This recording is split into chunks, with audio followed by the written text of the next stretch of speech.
Buenos días a todos, buenos días a todas. Vamos hoy con la segunda de las sesiones. Vamos a hablar hoy un poquito de los rituales y de los héroes de la innovación. Y empezamos con esto de más allá del puff y del futbolín. Ahora veremos en qué consiste. Yo creo que todos sabéis más o menos que muchas de las empresas más innovadoras del mundo pues tienen algún apartado de estos. Vamos a hablar sobre ello, qué implica, qué no implica, por qué están, por qué no están. Y vamos a comenzar un poco por donde nos quedamos ayer. El motor para poder innovar. Recordar que estábamos hablando de este proyecto Aristóteles de Google.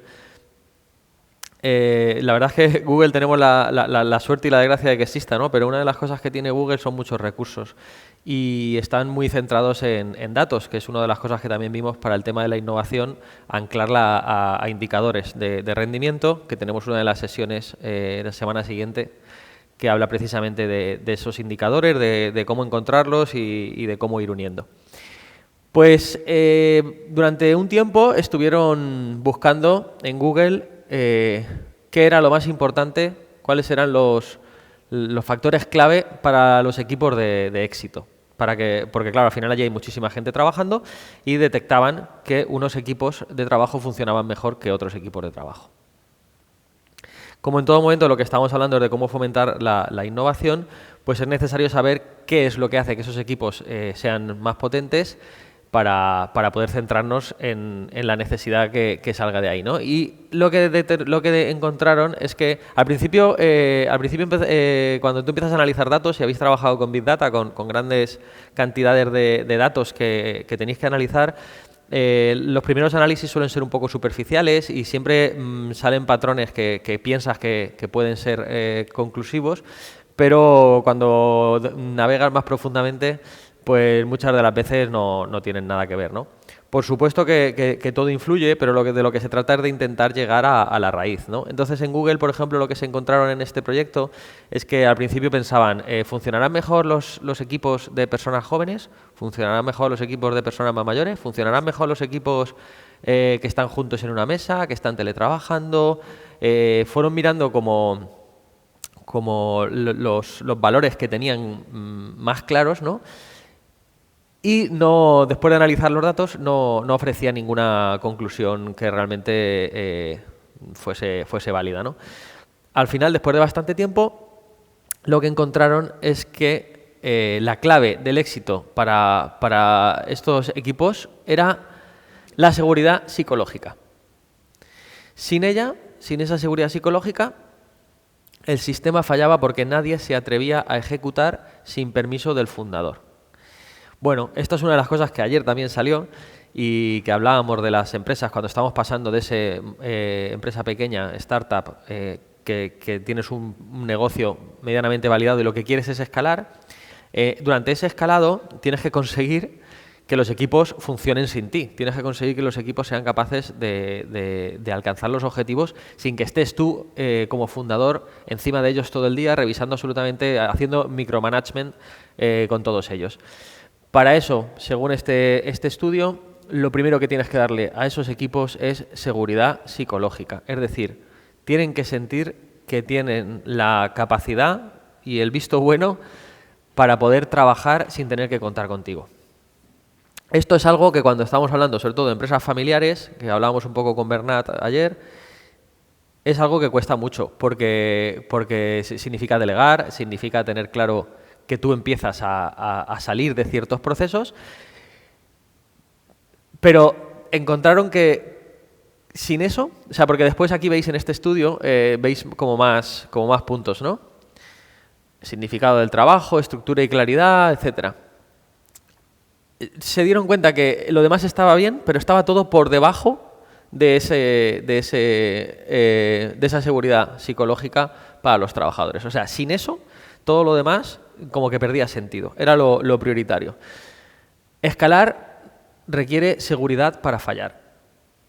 Si lo que tenemos es que pasar de ese héroe fundador que está metido en todo a un escalado, necesitamos darle a los equipos seguridad para fallar. ¿Cómo se les da seguridad para fallar? Pues permitiéndoselo a nivel de recursos y a nivel de implicación, a nivel de cómo compartir esos datos. Ellos tienen que sentir, por ejemplo, se dice mucho cuando te pones a leer sobre esto, volverá a salir el tema de Google, que durante un tiempo daban el 10 o el 20% de la jornada a los trabajadores para que innovasen, ¿no? Y de ahí dicen que salió Google Maps, salió Gmail y otros muchos productos de Google que en principio se supone que salieron de ese tiempo extra que tenían los trabajadores para la innovación. Claro, ese tiempo extra no es tan fácil de gestionar cuando tú tienes una jornada que tú tienes que hacer unos indicadores y tienes que alcanzar unos hitos, o si te estás trabajando por una metodología, la que sea, pero con un Kanban board, por ejemplo, ¿no? Con las tableros de lo que tengo que hacer hoy. Tú tienes que ir cumpliendo todo el tiempo. ¿Cómo consigues que ese 10, ese 20% de tiempo que le has dado a los trabajadores tienen que dejar de hacer otro trabajo y se tienen que centrar en eso, de poner el foco, y estamos hablando de un día de trabajo, una jornada entera y cosas así, y dejar de atender todo lo demás, ¿no? Eso dentro de la empresa es dificilísimo de hacer. Por eso hay que ir buscando cómo creamos este sistema de confiabilidad dentro de los equipos de trabajo. Como decimos, la seguridad psicológica, arriba del todo. Debajo estaba la confiabilidad, una estructura y claridad, significado del trabajo y el impacto del trabajo. Pero sin la 1, las demás como que no funcionaban. El punto número 3 de estructura y claridad también es algo que se tiene que trabajar mucho y que también cuesta muchísimo cuando estamos pasando de las etapas iniciales a un escalado, porque en las etapas iniciales casi todas las personas que están implicadas en el equipo tienen una multitud de roles, ¿no? Nosotros, por ejemplo, cuando nos preguntan, muchas veces, hasta recientemente, no sabíamos qué hacíamos cada uno dentro de la empresa con claridad, porque todos estamos en muchos sitios.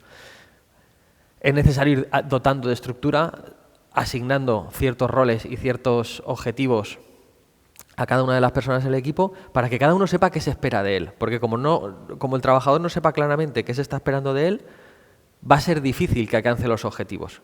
Entonces hay que intentar compartimentar un poco para que cada uno de los trabajadores sepa claramente lo que se espera, para dotar también de significado a ese trabajo. Porque si no, muchas veces lo que sucede es que el trabajador va recibiendo 800.000 cosas por todos los frentes, pero no sabe muy bien a qué es a lo que tiene que atender. Y acaba haciéndole caso pues, o al que más grite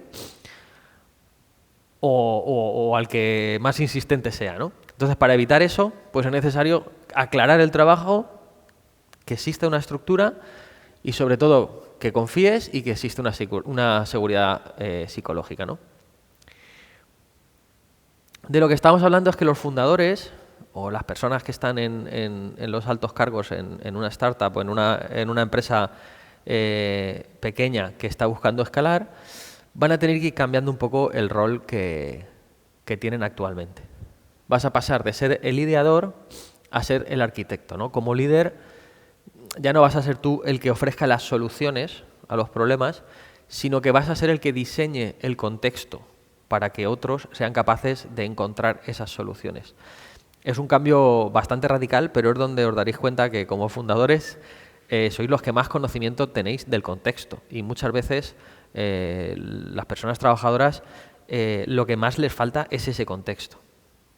Y cuesta mucho transmitirlo, porque tú estás acostumbrado a estar en tu día a día tienes un montón de stakeholders con los que estás trabajando y tienes como una visión muy global, no solo de tu empresa, sino de todo el negocio, de todos los conectores que hay en la zona, etcétera.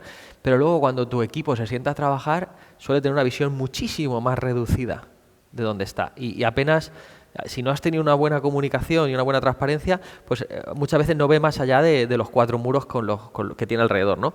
Entonces, pasar a ser el que crea el contexto, el que lo entrega de manera que sea entendible, para que sean otros los que encuentren las soluciones, pues es verdad que no es sencillo, pero bueno, hoy vamos a ir viendo cómo podemos ir creando herramientas para facilitar todo esto, ¿no?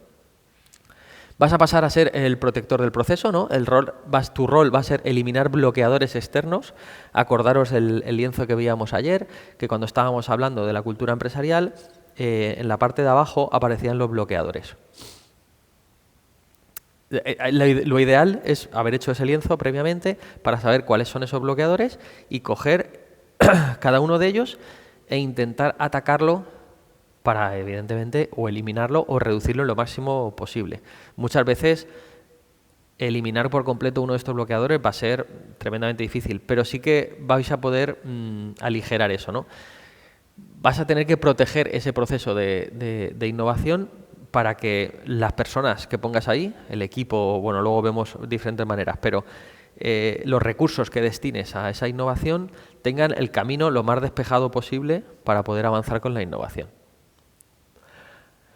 Y al final se trata siempre de fomentar la experimentación. Ayer veíamos el tema de metodología Lean, que también tenemos uno de los talleres que nos centramos más claramente en Lean. Por si nunca os habéis acercado a él, es un concepto sencillo, que es verdad que luego conseguir que funcione pues tiene su prueba y error durante bastante tiempo, pero es fácil de empezar, con lo cual no va a haber problema.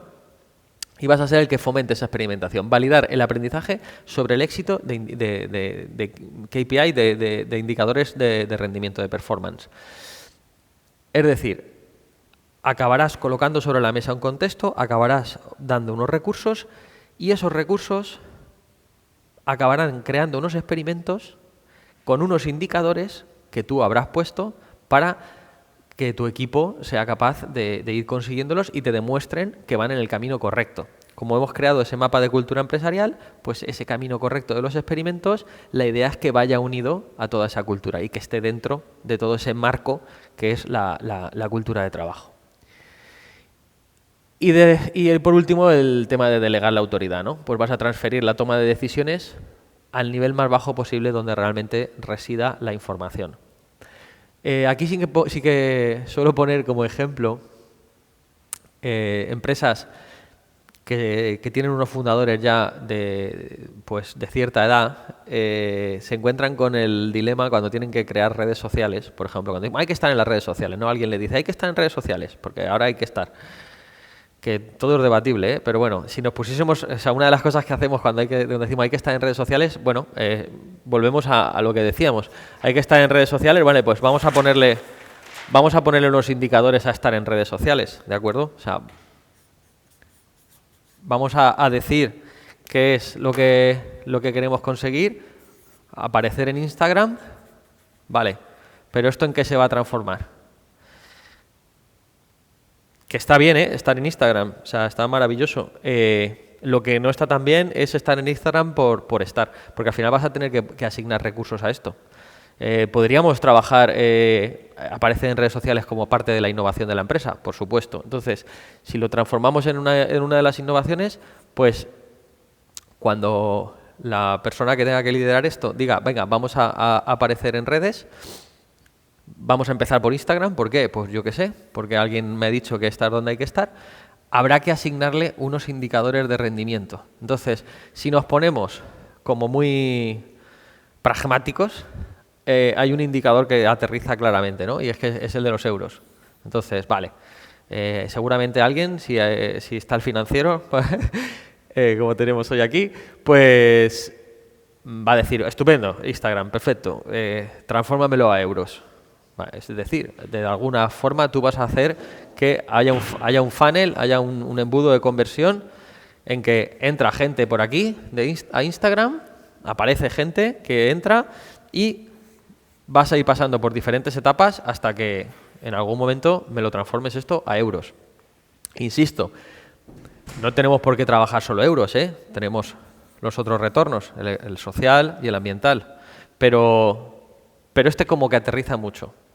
A cualquier persona que tiene problemas para empezar a lanzar ciertas innovaciones, el trabajar con euros suele aterrizar mucho. Entonces, cuando hablamos de delegar, transferir la toma de decisiones al nivel más bajo, nos referimos, por ejemplo, a que cuando vas a hacer las redes sociales, es muy posible que a la persona que pongas aquí, al cargo de esto, sea un muchacho o una muchacha de 22 años que controla redes.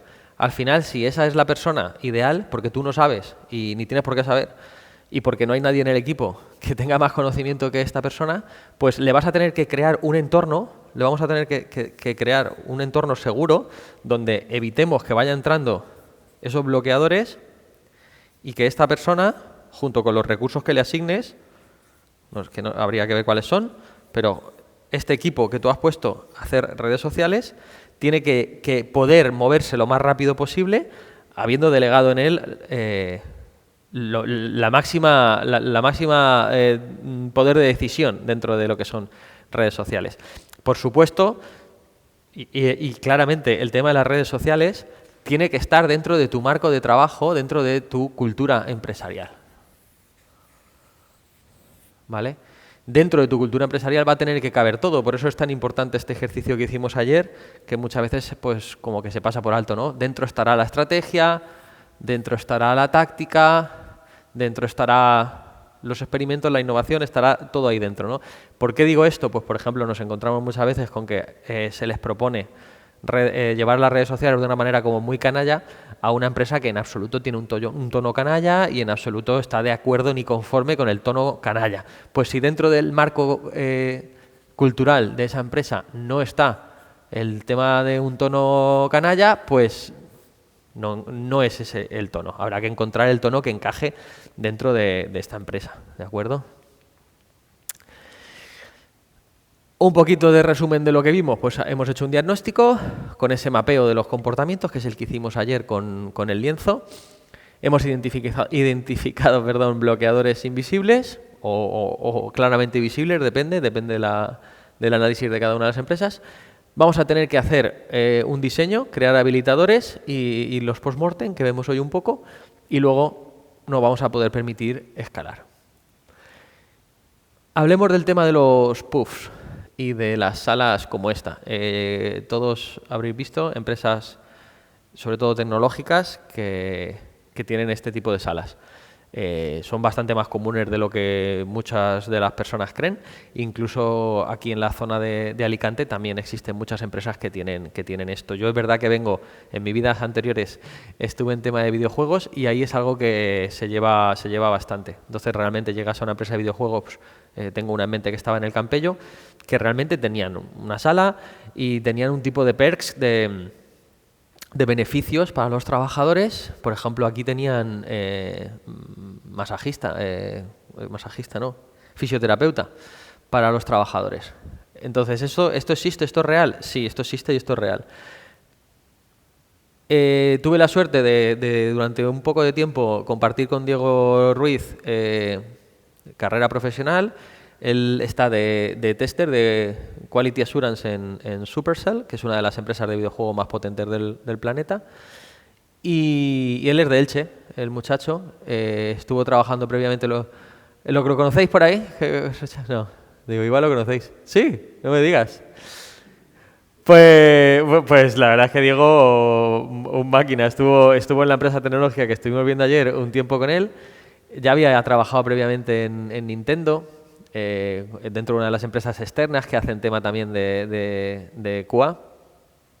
Y bueno, pues cuando decidió seguir creciendo, encontró Supercell, hizo las pruebas y al final entró allí, ¿no? Entonces aprovechaba de las pocas veces que ya nos hemos visto, que nos hemos visto muy poco desde aquel momento, pero sí que para hablar, ¿no? Oye, ¿cómo es esto? ¿Cómo es estar en esta empresa? ¿Cómo se trabaja allí? ¿Qué te encuentras?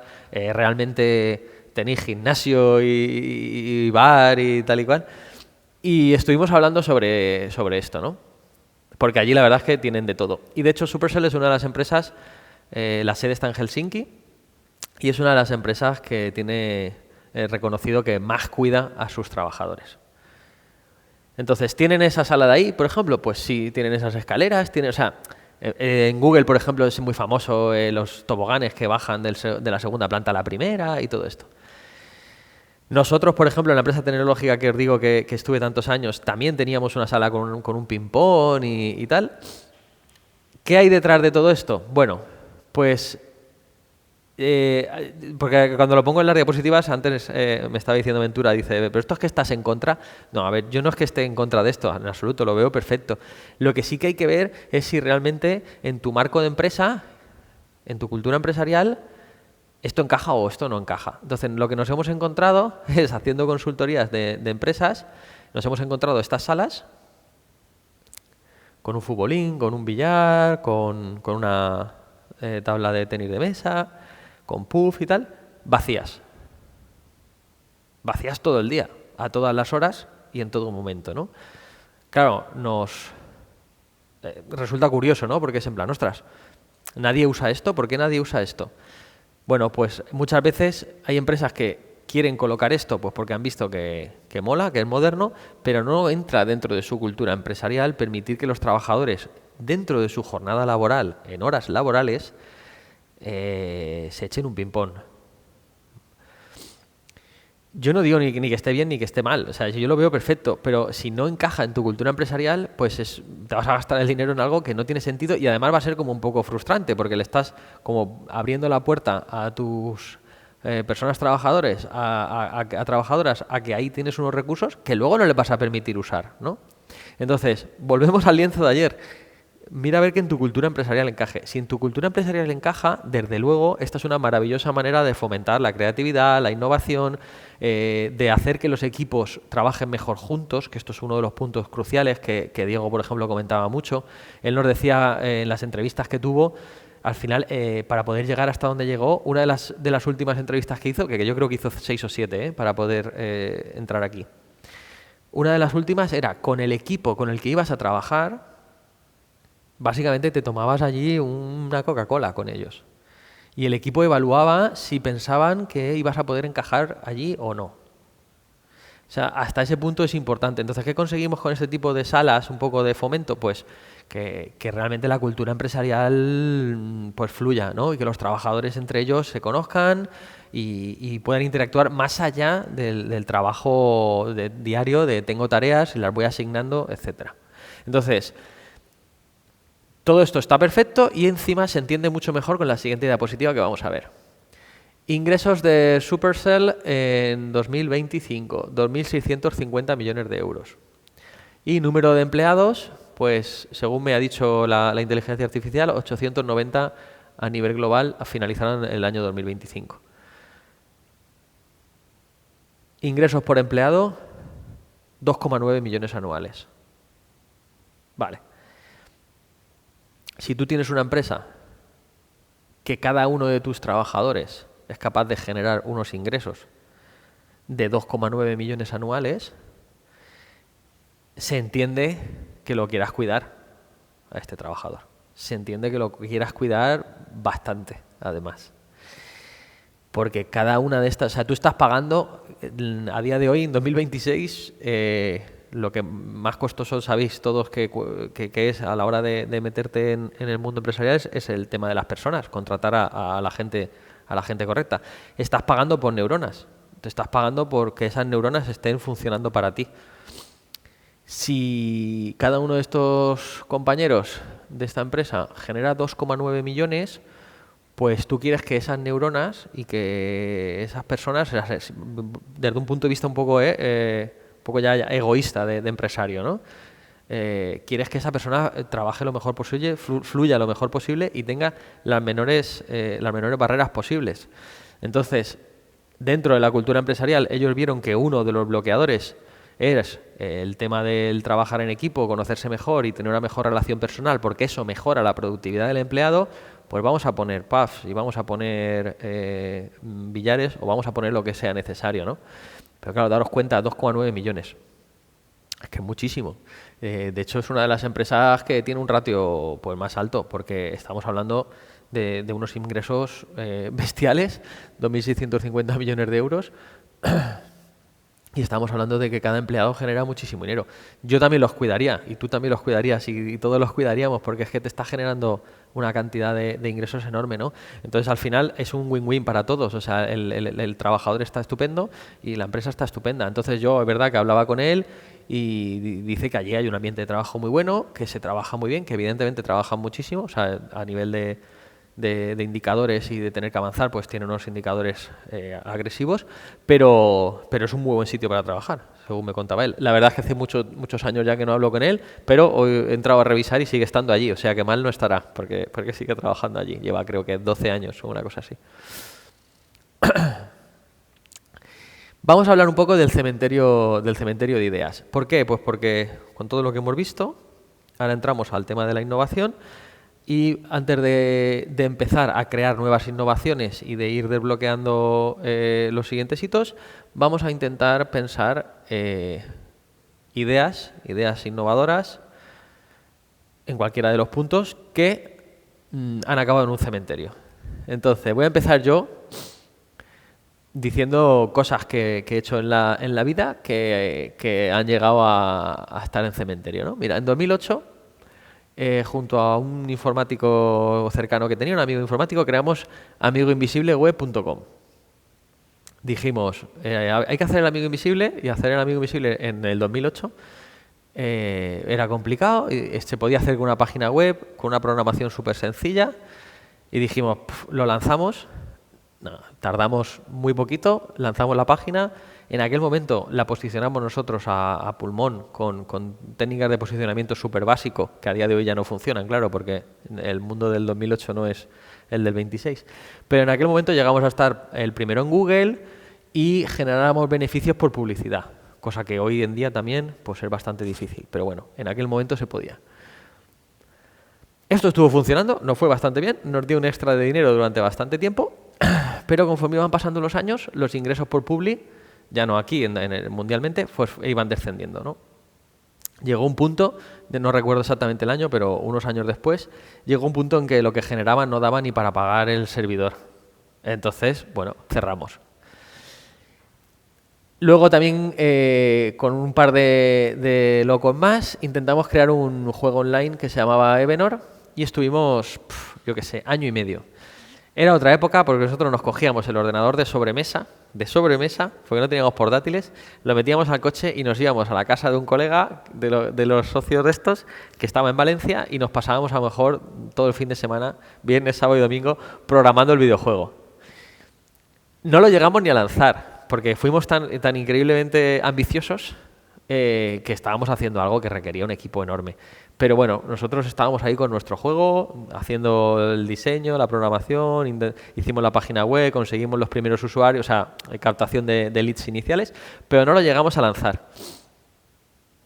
¿Por qué estamos viendo todo esto? Porque la idea es ahora, como veréis, es analizar el post-mortem, es decir, intentar aprender algo. Después de lanzar la de Amigo Invisible y después de lanzar la de este juego, o sea, de estar trabajando en este juego de Evenor, todo esto son aprendizajes que tú te estás llevando. Todo esto es prueba-error. Todo esto son hipótesis y son experimentos. Yo tengo una hipótesis de voy a hacer un juego para dispositivo, para navegador que va a funcionar de esta manera y me va a dar este rendimiento. Esa era una hipótesis, pero cuando intentamos hacerlo con los recursos que teníamos, ni siquiera lo lanzamos. ¿Fue un fracaso? Pues fue un fracaso según de donde lo mires, porque desde luego fue un aprendizaje. O sea, sí que fuimos capaces de hacer un post-mortem, que ahora vemos un poco qué es, para saber qué es lo que funcionó y lo que no funcionó y poder aprender de eso, ¿no? Luego también lancé Umumami y luego pues esta última, que antes estábamos hablando con el café. Yo durante unos años tuve una startup basada en eSports, en deportes electrónicos, con la que conseguimos 500.000 de usuarios y facturación desde el primer día, pero de nuevo pues no terminó llegó un momento en que hubo una línea roja que no nos atrevimos a cruzar. Ahora, cuando hemos hecho este post-mortem, lo he hecho muchas veces con los socios. Cuando montamos esa empresa, uno de los socios además estaba en Japón viviendo y teletrabajábamos a horarios rarísimos. Y nos hemos sentado muchas veces a pensar qué pasó, porque el juego funcionó y seguía dando ingresos, pero nos pusieron una línea roja que nosotros, en ese momento, con los recursos que teníamos, los recursos intelectuales hablo, no supimos saltar. O sea, no supimos rodearnos del entorno de stakeholders que debíamos de habernos rodeado para superarlo. Pero lo importante es poder aprender algo de todo esto que hicimos. Causas del fallecimiento, ¿no? Causas del fallecimiento de todas estas ideas. Pues habría que sentarse y analizar qué es lo que ha pasado. Entonces, si volvemos a nuestra empresa, con nuestros experimentos y nuestras cosas, por hacer un poco de recap de lo que estamos haciendo, tenemos ese marco de trabajo, que es nuestra cultura empresarial. Aquí dentro deberíamos de tener una estrategia, deberíamos de tener unas acciones más tácticas, para poder alcanzar ese objetivo estratégico. Tendrán que ir apareciendo aquí experimentos y en cada uno de estos experimentos, pues la idea va a ser, como iremos viendo, trabajar de manera iterativa e incremental en diferentes versiones del experimento, porque de todos los que lancemos, sobre todo si somos capaces de empezar con pocos recursos, de todos los que lancemos, muchos no funcionarán porque no van a alcanzar los indicadores esperados, pero habrá alguno que sí que funcionará. Pues de ese que funcione, iremos pasando por las diferentes etapas, lo iremos haciendo crecer hasta que consigamos sacar estos indicadores que esperamos de este experimento, y con él continuar. ¿Es fácil? Pues hombre, desde luego no lo es. Si fuese fácil, pues ya lo habría hecho otro, ¿no? Pero en cada uno de estos experimentos que muere, nos sentamos a analizar cuáles fueron las causas. Vamos a ver este ejemplo de Pixar, que también es muy famoso y también podéis encontrar, o sea, cuando pongo algunas veces tema de referencias externas, intento colocar cosas que sean fácilmente encontrables, porque así, si haces una pequeña búsqueda, pues puedes bucear en bastantes capas. O sea, te puedes interesar y leer solo un artículo, o si estás realmente interesado, leer 15 o 20 artículos. Esto pasaba, por ejemplo, con Spotify, cuando hicieron, que lo veremos, el tema de los squads estos. En Spotify decían que se estaban organizando por squads para hacer un escalado de metodología ágil, y hay como mucha información. Te puedes quedar en el titular, pero si buceas y buceas y buceas y buceas, pues llegas a descubrir que esto realmente no era tan así, ¿no? Pero bueno, vamos a ver este de Pixar, de los post-mortem que van haciendo ellos, de cómo se sientan a analizar qué es lo que va y lo que no, ¿no? Las empresas, al igual que las personas, no se vuelven excepcionales creyéndolo, sino comprendiendo las razones por las que no lo son. Los análisis retrospectivos son una vía para comprenderlo. Es decir, te sientas con toda la humildad que puedas y analizas por qué algo funcionó o por qué algo no funcionó. Si buscáis sobre este ejemplo de Pixar, una de las cosas que vais a encontrar es de cuando hicieron la primera peli de Toy Story, hace ya mucho años. No sé, me suena el 95, pero habría que comprobar cuando lo lanzaron porque no recuerdo bien. Pero tendrá como unos 20 años. El personaje principal de Woody, cuando le hicieron su personalidad, se ve que era como muy incisivo y muy... No caía bien, no era un personaje que no entraba bien. Lo habían hecho a propósito porque querían que tuviese esa personalidad, pero cuando se sentaban a analizar esas primeras pruebas, decidieron que era excesivamente incisivo y que no iba a encajar en la peli que iban a hacer. Claro, para eso hace falta un nivel de humildad grande, porque te vas a tener que sentar con algo que los que lo crearon pensaban que era ok,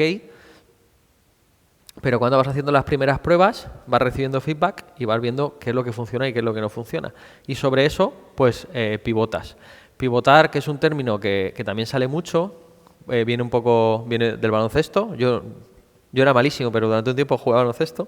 Pero al final tienes un pie en el suelo, tienes un pie anclado y lo puedes seguir moviendo, ¿no? Esto es el pivotar, y esto nos falta en baloncesto. Entonces, si tú tienes la idea de hacer la película de Toy Story, tú tienes los personajes, tú sigues ahí anclado, este pie sigue ahí, la peli está ahí, los personajes están ahí, Woody está ahí. Pero es verdad que tienes que entender que te puedes permitir ir con este otro pie tanteando el terreno para encontrar desde dónde está la mejor posición para hacer el siguiente movimiento. Y esto no es falta, esto no significa que hayas renunciado a tus ideas, esto no significa que tengas que tirarlo todo abajo, ¿vale? Porque sigues teniendo este pie ahí, anclado. Entonces, esto es lo que nos tiene que permitir los post-mortem. Nos tiene que permitir coger estos experimentos que vayamos haciendo y podernos sentar a analizar qué es lo que ha funcionado, qué es lo que no ha funcionado y cómo podemos hacer que el siguiente experimento tenga más posibilidades de éxito. Y cuando hablamos de experimentos, siempre pensar en cosas, como decimos, pequeñas. Volvemos a las redes sociales. Imaginaros que el experimento es lanzar los primeros posts en Instagram. Pues alguien tendría que sentarse a saber cuáles son los indicadores, a saber qué esperamos que pase y después analizar qué es lo que ha sucedido con esos primeros posts. Yo qué sé, después de un mes, después de 30 publicaciones, lo que cada uno considere, ¿no? Y nos tendremos que sentar alrededor de una mesa para decir, ¿funciona? ¿No funciona? Y si no funciona, no es que haya que quitar la red social. O sea, la mayoría de experimentos no los analizas y ya directamente te los cargas. La mayoría de experimentos vas sacando nuevas hipótesis y lo que haces es intentar encontrar cuál es el camino correcto. Si a la gente le ha funcionado las redes sociales, igual es que no he encontrado yo la vía.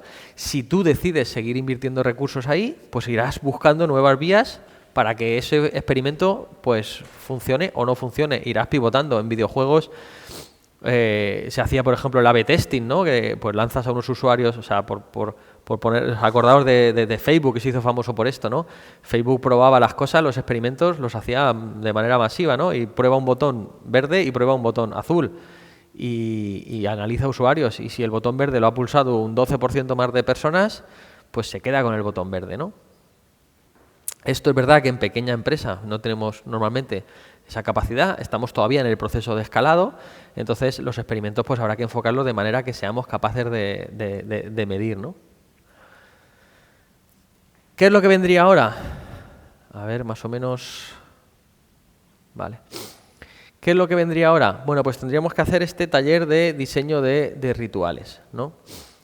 Recordamos estas palabras, este libro de José Almansa, del fin de la innovación, la era del innovador, para recuperar ese foco en las personas, porque lo que vamos a hacer ahora es buscar esos héroes de la innovación. Entonces necesitamos volver a poner foco en personas innovadoras dentro de la empresa, personas que tienen el ADN innovador o que nos van a permitir realmente poder habilitar esa zona de experimentación. Y vamos a ver tres arquetipos, perdón, que luego nos van a permitir hacer ese taller de rituales. El primero es el conector. Conoce a gente en todos los departamentos, sabe quién tiene la pieza de información que te falta y te abre la puerta sin pedir nada a cambio. Siempre hay que ir... La verdad es que a la hora de poner los roles, cuando hacemos esto con las empresas, esta es de la parte, digamos, como más sencilla, porque como que claramente todo el mundo identifica quiénes son cada uno, ¿no? El conector es tal persona porque es el que tiene, o sea, te conoce a todo el mundo. Lo que hablábamos el otro día de la startup, que nosotros teníamos una persona dentro de la empresa que tú le decías, quiero una reunión mañana con no sé quién, club de fútbol, y llamaba y te conseguía la reunión. Pues ese conector, ¿no? Luego está el constructor. El constructor es el que se ensucia las manos. Si alguien tiene una idea, pues él ya está pensando en cómo hacer un prototipo con Excel, con cartón o con código. Tiene una mentalidad de hacer antes que de reunirse. Si me tuviese que autoasignar en alguno de los roles, yo me asigno siempre el de constructor.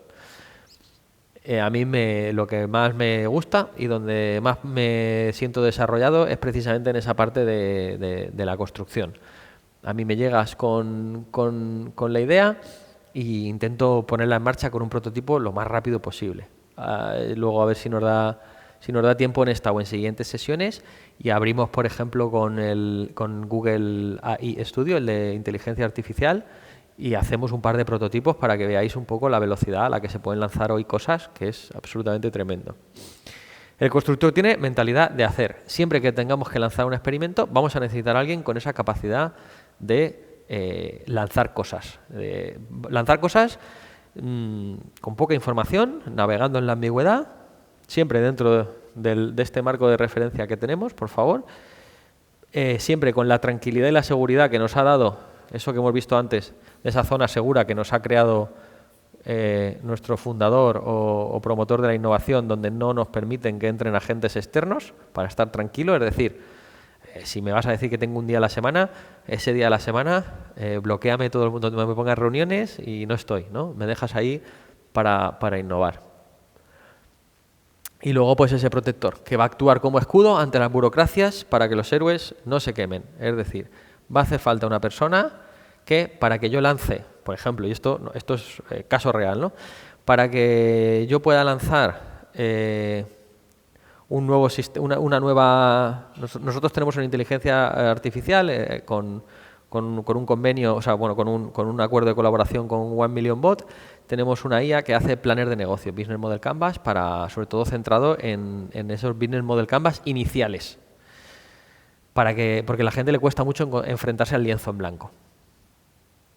Vale, a mí me podrías decir, Rubén, hazlo tú, venga, lánzalo. Pero llega un momento en que yo lo tengo que publicar. Y para publicar eso, me voy a encontrar con burocracia. Va a tener que tener un aviso legal, va a tener que tener una recogida de información, esos datos tienen que ir a algún sitio, se tienen que almacenar de forma segura. Si el programa viene con fondo europeo, necesito que los servidores estén en servidor europeo, no me vale que estén en servidor americano, porque si no puedo tener después problemas. El resto de stakeholders que vayan a entrar van a tener que entrar en por dónde voy a hablar con ellos. O sea, al final hay mucha burocracia que si hacemos que el constructor la tenga que resolver, pues no se va a enfocar en construir. Y si hacemos que el conector la tenga que resolver, pues no se va a poder enfocar en darte las conexiones apropiadas. Entonces siempre hay alguien que tiene que actuar como escudo ante esa burocracia. Burocracia tanto interna, que interna también sucede, ¿no? Si ayer hablábamos, por ejemplo, con Olivia, ¿no? Pues si dentro del parque científico alguien tiene que mover un paquete de folios de este punto a este punto, pues a lo mejor no puede, porque hay ciertas burocracias internas que le impiden hacer eso. Bueno, pues que haya un escudo, una persona que sea el protector y que le diga, tú no te preocupes, que ese paquete de folio lo vamos a poder mover, yo te lo resuelvo. Voy a hablar con no sé quién, voy a hablar con no sé cuál, voy a hablar con tal. Esto internamente, sobre todo cuando estamos hablando de entidades públicas, pues hay un nivel de burocracias internas que son bastante altas. Más normalmente que en la empresa privada, porque tienen que cumplir pues con muchos protocolos y tienen que asegurar unos estándares de calidad que no les permiten muchas veces ningún margen de error, ¿no? Entonces, si estamos hablando de entidades que sean públicas o parte públicas, pues este perfil del protector es uno de los principales. Cuando nosotros trabajamos con ayuntamientos, nos cuesta encontrar gente que realmente se lance adelante con todo, porque saben que cualquier pequeño desliz puede tener unas consecuencias abismales, ¿no? Entonces la innovación ahí, este papel del protector juega un papel fundamental. Dentro de la privada también, pero dentro de la pública es esencial que tengas alguien que te permita, que te ponga las baldosas suficientes como para que tú puedas ir recorriendo ese camino. Los tres son necesarios, esto también es importante. Necesitaríamos un conector, un constructor y un protector. Si la empresa es muy pequeña, si todavía estamos, si lo que queremos es escalar, pero estamos todavía en una etapa muy inicial y no conseguimos los tres roles, pues que sale también en los talleres, nos dicen, bueno, pero ¿puedo tener uno único que haga todo? Bueno, a ver, sí, o sea, como puedes tener una única persona que haga todo, pero es verdad que la velocidad del experimento, la velocidad a la que va a ir esto, pues va a ser diferente.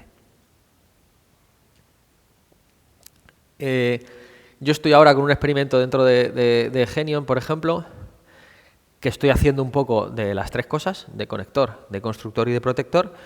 Yo quería haber lanzado este lunes el experimento ya en directo y no lo he podido lanzar. ¿Por qué? Pues porque me ha tocado hacer primero de conector. Ahora estoy viendo con la abogada que tenemos tema de bases legales antes de lanzarlo, porque no lo quiero lanzar sin tener las bases claras, lo cual implica cerrar una sesión con la abogada, sentarme con ella, videoconferencia, feedback 1, cambio cosas, feedback 2, cambio cosas, consultar. Luego, a la vez voy construyendo. Y es verdad que a nivel de protección, pues por como trabajamos nosotros en Genion internamente, sí que me puedo romper todos los muros que quiera. O sea, la burocracia interna es muy fácil de romper en mi caso, con lo cual necesito menos escudos. Pero como este experimento después va a salir al exterior, pues sí que es verdad que estoy requiriendo de un poquito de protección en ese aspecto, que a mí me está costando, porque no es un rol donde me sienta yo lo más cómodo posible. Entonces, si fuese posible, a mí me gustaría quedarme ahí, en constructor, para que el experimento fuese lo más rápido posible, ¿vale? Pero, bueno, pues a veces no puede ser. Si no puede ser, pues activamos lo que tengamos si queremos ir avanzando con los diferentes experimentos. Bueno, entonces tenemos el marco, tenemos la estrategia, tenemos la táctica, tenemos experimentos, entendemos un poco, aunque lo veremos en un taller más en detalle, cómo vamos a ir pasando por todo esto. Y ahora lo que vamos a hacer, lo que ahora pararemos grabación para empezar a definir, serán estos rituales. Porque, bueno, aquí ya sale información de otro tipo. Entonces, vamos a intentar definir 3 rituales de los que por el momento no os voy a poner ejemplos para que no os marque yo el camino, ¿no? Entonces, un ritual de celebración, es decir, volvemos, estamos innovando, estamos creando algo, hay que hacer un ritual que cuando esa innovación ha llegado a cierto punto, si ha tenido éxito, si va a pasar, si va a ir pasando por etapas, nos permitamos celebrarla. O incluso si ya ha llegado a la etapa final y pasa ya, digamos, a ser como producto interno o como cada uno trate la innovación, ¿no? Un ritual de celebración. ¿Por qué es importante? Porque hay porque innovar cuesta muchísimo. Asignar los recursos y pasar por todo este trayecto es costoso a todos los niveles. Y a nivel de recursos de empresa, pues es necesario que se le dé visibilidad a cómo se está trabajando, que la gente entienda que se está innovando y haya un momento de ritual de celebración.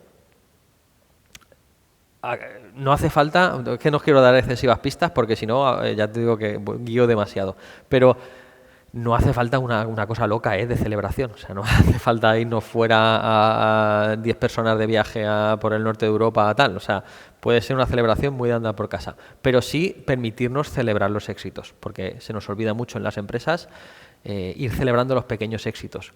Muchísimo. Hay éxitos y para cada una de las empresas se pondrá su propio éxito interno, pero como no nos permitamos pequeños momentos de celebración, al final se te pasan los años, tú has estado creciendo un 10 o un 20% anual y parece que lo has hecho solo. Parece que, bueno, pues esto ha venido... No, ha venido por todos estos hitos intermedios que hay que celebrar. Luego un ritual de visibilidad interno dentro de la empresa para que la gente entienda por qué se está trabajando en esto, por qué se está innovando, en qué líneas, hacia qué camino, qué se está consiguiendo y darle visibilidad al acto de innovar dentro de la empresa.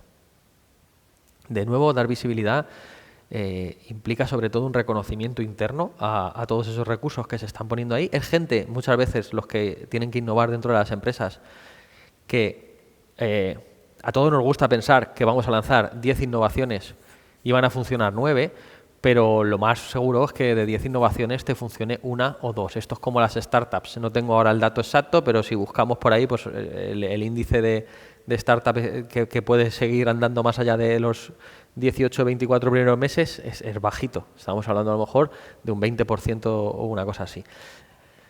Entonces, como vas a darte tantas hostias por el camino, como vas a hacer tantas innovaciones fallidas, el tema de que se visibilice que se está trabajando y darle un poco de margen a ese equipo innovador para que entienda que lo que funciona, funciona, pues es también muy importante, ¿no?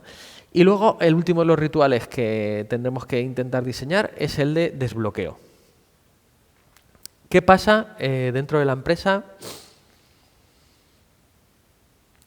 cuando estamos empezando a tomarnos en serio el tema de la innovación, cuando estamos asignando recursos? ¿Qué sucede cuando me sale mal la primera, la segunda, la tercera, la cuarta, la quinta y la sexta? Si estamos hablando que de 10 me van a funcionar 1 o 2, es posible que tengas mala suerte y la que te funcione sean las últimas que pruebes. ¿Cómo hacemos para que el equipo de innovación o los equipos, los squads que tengamos innovando, no bloqueen en este proceso?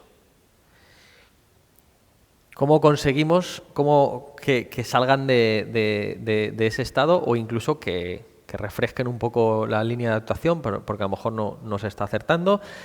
Es un tema que sucede mucho. Si no llegan, al final funcionamos como funcionamos, y si no llegan los éxitos prontos, pues lo que vemos es que las empresas solemos, nosotros también, solemos flaquear mucho para seguir metiendo recursos ahí, ¿no? Porque, oye, a ver, se me dijo que esto iba a llevarnos a tal sitio y no nos está llevando, ¿no?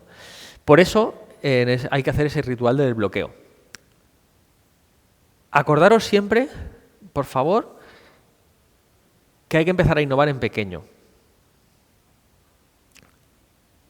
Eso va a permitir que el fracaso sea más asumible. Con lo cual, el ritual de desbloqueo puede ser un poco más suave. Si nos volvemos muy locos y nunca hemos todavía, porque estamos en una etapa que todavía no nos lo habíamos permitido, no le habíamos puesto nombre a la innovación, estabas innovando seguro, pero todavía no lo sabías, no habías puesto nombre, asignado recursos y puesto, digamos, un equipo alrededor. Si hacemos las primeras innovaciones muy grandes y nos damos muchas hostias, se nos va a acabar la motivación fácil. Entonces, empezamos en pequeño y hacemos que el ritual de desbloqueo, de nuevo, puede ser un enorme ritual, pero puede ser algo muy pequeño. Puede ser un ritual, no diré más, puede ser un ritual muy pequeño, ¿vale? Bueno, y con esto tenemos todo lo que es la teoría de hoy. Ahora tendríamos que sentarnos, intentar diseñar estos rituales, intentar encontrar este conector, constructor y protector, detectarlos, ponerle nombres y apellidos y pasar a crear estos rituales para empezar a darle un contexto y una metodología a este proceso de innovación.